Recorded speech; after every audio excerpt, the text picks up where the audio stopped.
My name is David, and this is Cebro Paracord Design. In this tutorial, I'm going to show you how to make the Jester's Reverie Paracord bracelet.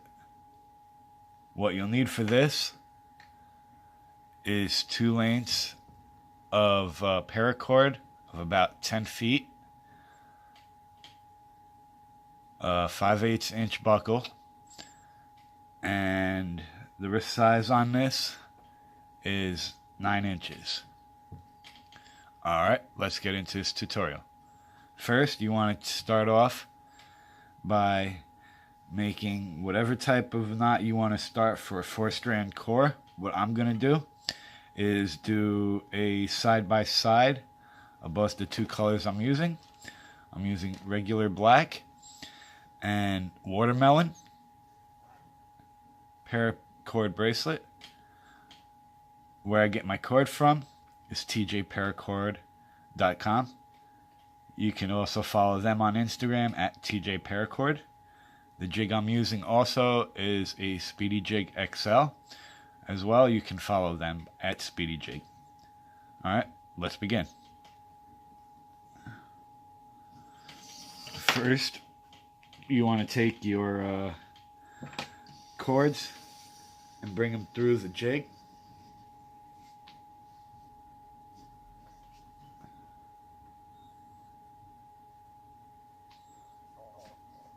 Oops, sorry. Let me start from the other end.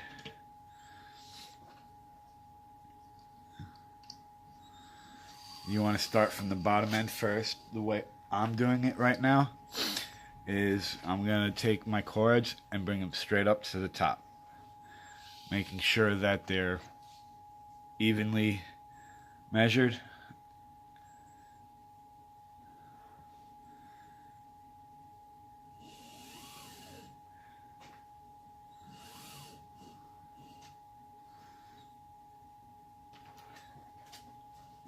The method for when I usually start my braids is an over-under.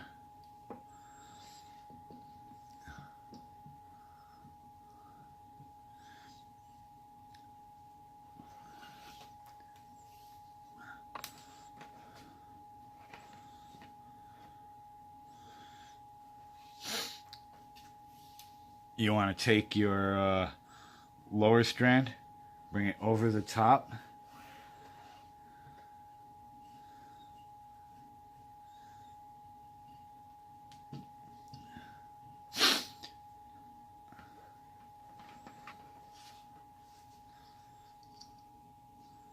and bring those through, and do the same for the other strand.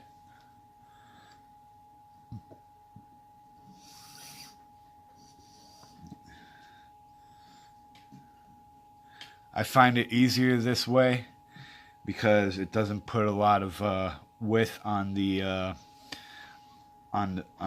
strands at one end, and it makes it easier because you're not going to have a lot of build up at the bottom end once you close the design up.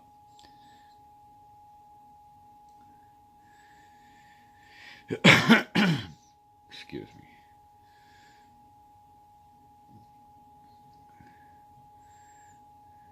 There will be a small bit of disparity in the length of the cords once you complete it.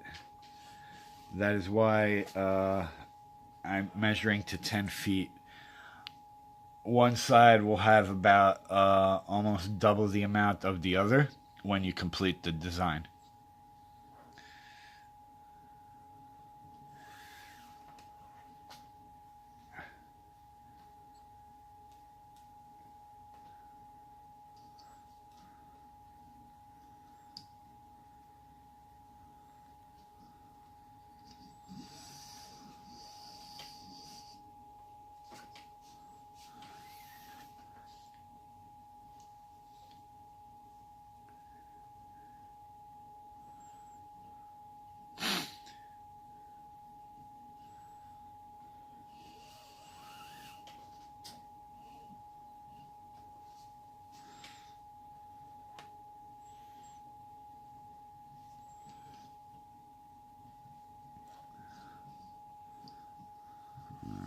And let's bring the last strand through.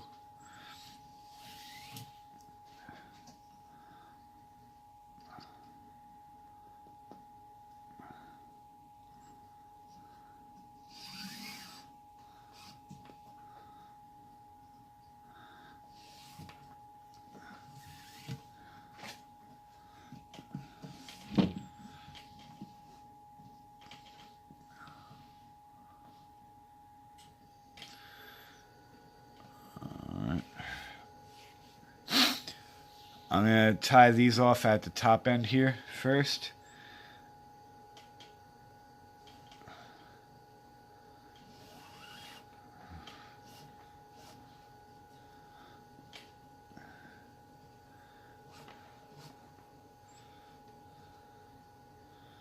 That'll close off the first one.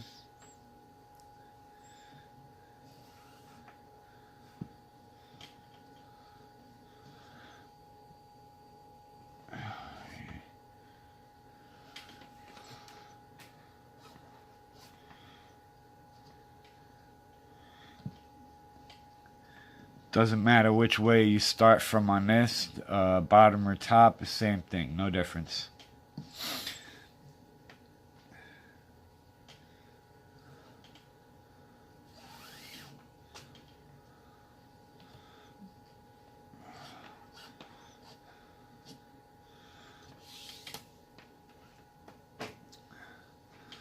Alright, last one.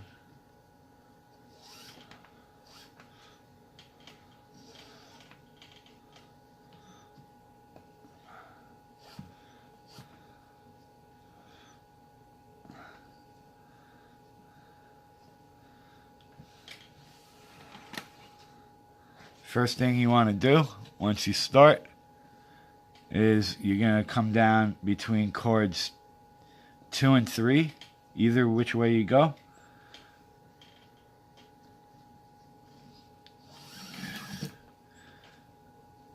With the first set of chords, you can bring those down through the middle, making a cross pattern. Then you're going to repeat the process. I'm going to start from the right side like I always do. I'm going to come back over, back in through the middle, like that. Then I'm going to come up here and do the same thing, up and over to the middle and back down. Then once you get underneath, what you want to do is this chord right here that comes under from the first time, you want to take your the end of your strand through that.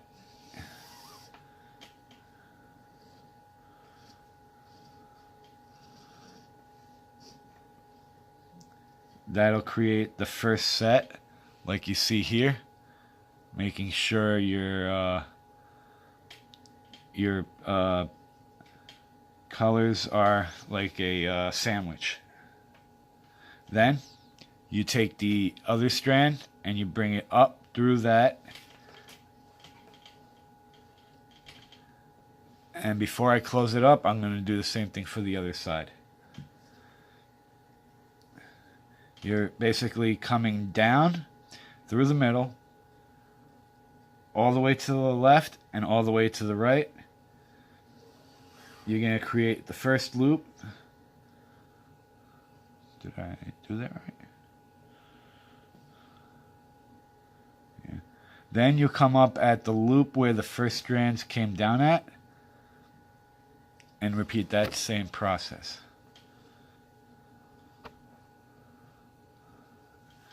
And then you go down through the middle again and through the loop from the front of the design, and you finish it up from there by taking the chord that's left behind up through it. I'll do one more of these and then I'll end the video there. Next, you want to tighten up all your chords.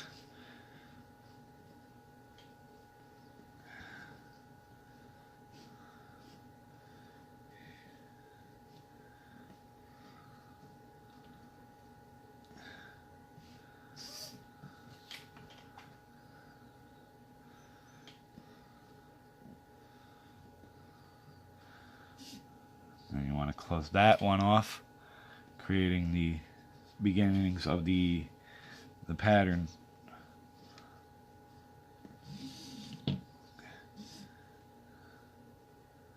I like this design because of the way it looks.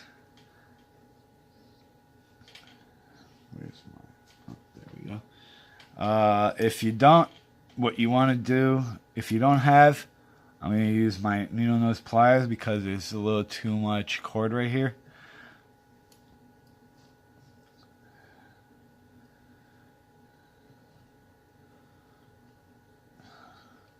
I'm going to try and pull some slack out of that.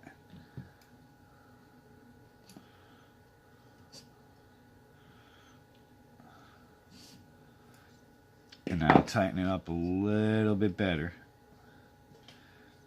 And then, what you want to do, I'm going to get this a little straight for you.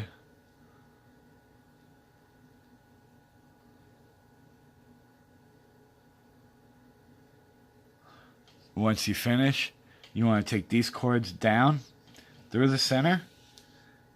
And for the right side, you want to come back out the right side. You want to go down through between cords 2 and 3 and come right back out at cords 3 and 4. This will give you that center look like it's shown here. Like these two cords get down the center will always stay the same, as well as the sides, but everything will alternate.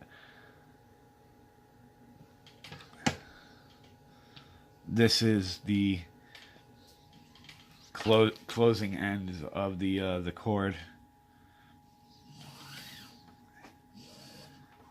Like I said before, there is a disparity in the amount of cord left at the ends. One side will be longer than the other.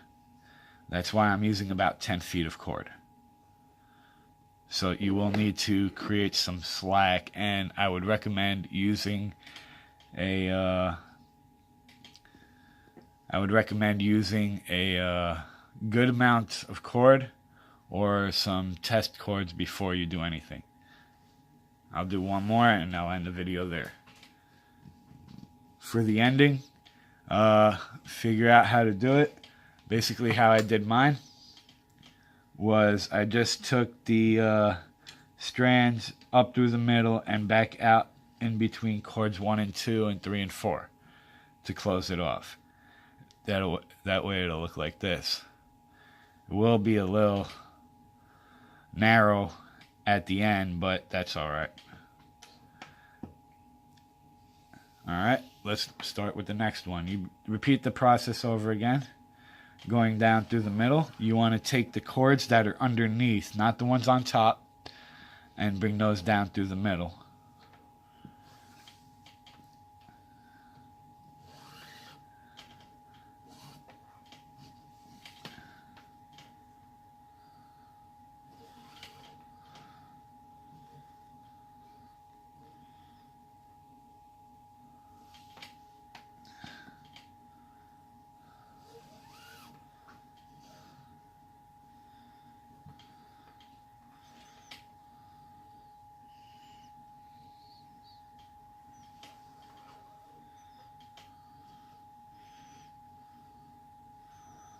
Alright, as you can see, it's different from the top one here, where I have the black above and below the watermelon, and now it changed over from the watermelon to the black.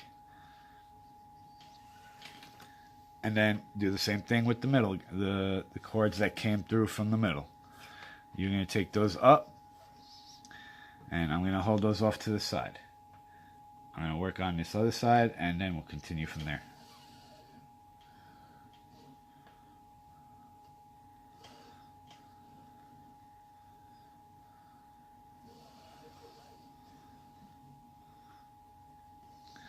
And as you can see, the same thing happened over here. Watermelon above and below the black, and now black above and below the watermelon.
I love this chord so much. It's very, very, very trippy.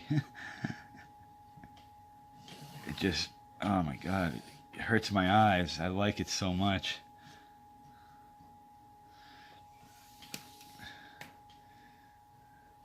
Alright. I guess I'll end the tutorial there.